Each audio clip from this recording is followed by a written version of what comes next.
Zhang Bingcheng is reminded daily of the greed and corruption that pervaded Wukan for decades.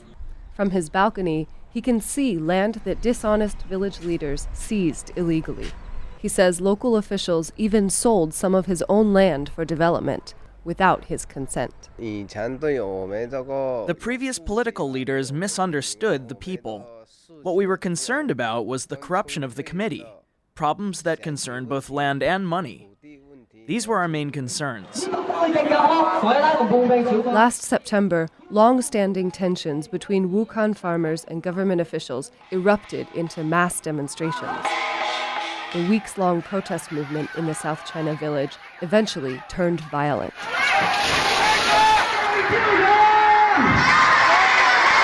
In December, Communist Party authorities unexpectedly backed down. They promised to investigate land disputes and allow villagers to hold an open vote.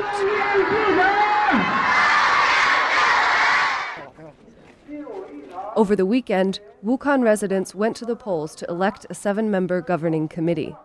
People lined up to collect their ballots and then made their way into the booths to cast them. In the evening, the votes were counted, under the watchful eye of the police. The newly elected committee is now made up entirely of leaders of last year's protests. Committee head Lin Zuluan vowed to protect villagers' rights.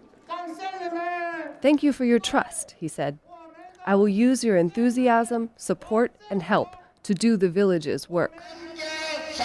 Emboldened Chinese citizens are increasingly organizing strikes, rallies, and protests to express discontent over government corruption and inadequate legal protection.